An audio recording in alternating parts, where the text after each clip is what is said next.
my name is Chris Calderon, Project Manager for Servion Systems. In this video, we'll be going over the creation and customization of rooms or sections in EdgeServe. There are lots of options for building out sections, and after this video, you should have a better understanding of how to design layups and set up rooms to streamline your business. Before we begin, you should be aware of some default rooms: To-Go, Tab, and Delivery. These rooms come pre-programmed. You don't need to use them, but they're already set up and ready to go. When creating a new section, we first need to assign it a unique name. Next, under Order Type, we choose what kind of section we are creating. Table, a standard dining room layout with tables. To-Go, which will set the room as a to-go room and put to-go in front of all items. Tab, for things like bar tabs or pickup orders. Retail, for quick-serve sales. And Delivery, for delivery orders. Here, you'll get additional settings for things like dispatching tickets to drivers, and by default, it will require customer information to start an order. We also have the drive-thru, which functions like the to-go section and will also put to-go in front of all items. Priority is the order rooms appear on the POS. If they share a priority, the rooms will be alphabetized. Now, let's set up our default view. Table will show the floor layout by default. Tab will show all orders listed in an array. And List. This view lists the tables and provides information on the server, guests, amount due, and how long the ticket has been open. You can change views at any time by hitting the View buttons on the bottom left of the iPad. Be aware, the table view is only available to rooms that are set as order type table. Next, we can override the tax settings on a per room basis. No override will use the normal default tax settings. Always Taxable will override any tax-inclusive items to be taxed normally. Tax-inclusive, unless any item taxable, will keep tax-inclusive settings of an item until an item that is not tagged as tax-inclusive is added. At that point, all items on the ticket will be taxed normally. The next setting is for ticket naming. But before we look at that, let's take a look at how tickets are named. If we look at a check number, we'll see the first two sets of digits are the year and month. For example, 2022-12. The next four digits are uniquely generated for the ticket. Finally, there'll be a slash, usually followed by a 1. This is to represent split tickets. So a ticket split three ways would look like this: 2022-12-1234/1, 2022-12-1234/2, and 2022-12/1234/3. Now let's take a look at how we can assign more readable names to tickets. AutoName will generate a unique 4-digit number for the order as the name. For example, 1234/1, 9876/1. AutoName with prefix field, this will take the order number for that order type and increment it by 1. For example, number 1/1 and number 2/1. Require custom name before taking order. This will require a name to start the order and use that as the ticket name. For example, Chris/1 or Fran/1. Require custom name after taking order. Works like the previous example and will require a custom name to send or pay for an order that uses that name as the ticket name. For example, Chris/1, Fran/1. Overwrite name with pre-auth. This is for locations like bars that pre-authorize cards to start a tab. It will pull the information from the name on the credit card. For example, John Smith/1. Require customer and use customer from list.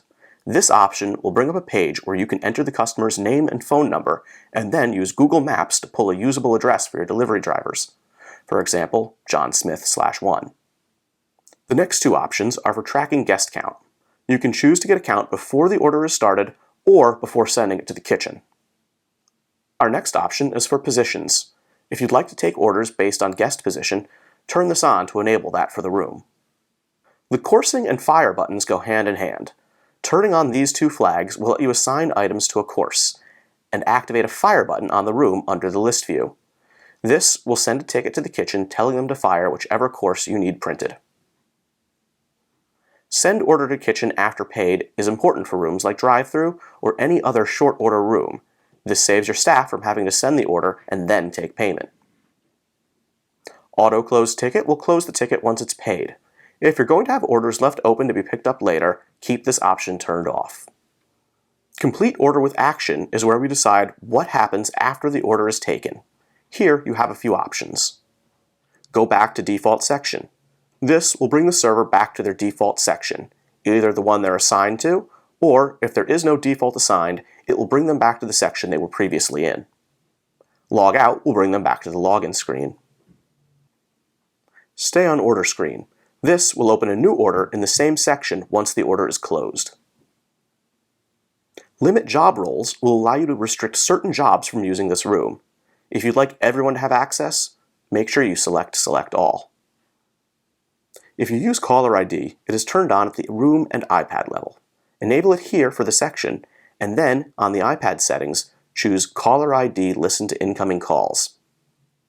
This will give you a little phone icon on the top right of the section that will display any incoming calls.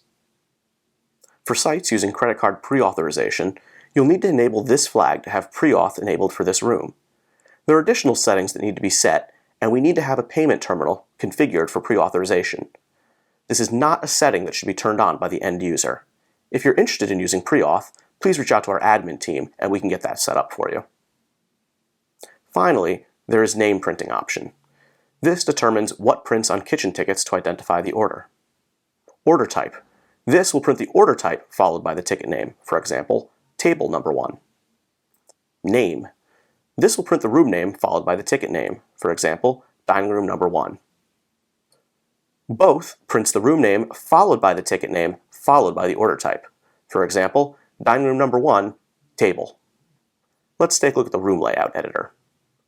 To create a table layout, you need to set the room's order type to table. This will activate the layout button on top. Hitting layout will bring you to a blank screen with add tables, add other, and room texture options. The first thing to do is select a room texture. This is the background for your table layout. Now that we have a background, let's start adding tables. Under Add Tables, you'll see the different shapes you can use. Selecting one of them will create a table on the layout screen. The system will use the next available table number as a default name. All tables need a unique name, not just unique to the section, but unique to the entire restaurant. You can drag and drop the tables to move them around. If you select a table, you'll see its settings on the right side. Name is its unique name. Seats is how many seats are on the table. They'll be represented by little white rectangles around the table on the POS. Width and height can be used to customize the shape of the table. Texture, you can use different textures if you'd like to tweak the color of your tables. Angle will adjust the table's angle. And bring to front and send to back will allow you to move a table or other object behind or in front of another object while you're tweaking the layout. Next, under Add Other, you'll see options for adding things like trees, walls, and doors. These can be moved around and resized the same way as tables. When creating layouts, you can use the Clone Item function to duplicate an item you have selected. If you're cloning a table, it will use the next number sequentially as its name, but it will not copy any letters.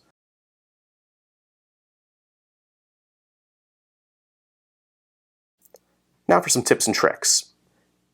If you create a layout and all of your servers report the tables are in red and they're unable to put in any orders on, check Limit Job Roles and make sure all your roles have permission to use the section. When building layouts, try to make it as accurate to your actual table layout as possible for ease of use for servers. Thank you for watching, and if you have any questions, please don't hesitate to reach out to our support team. Have a good day.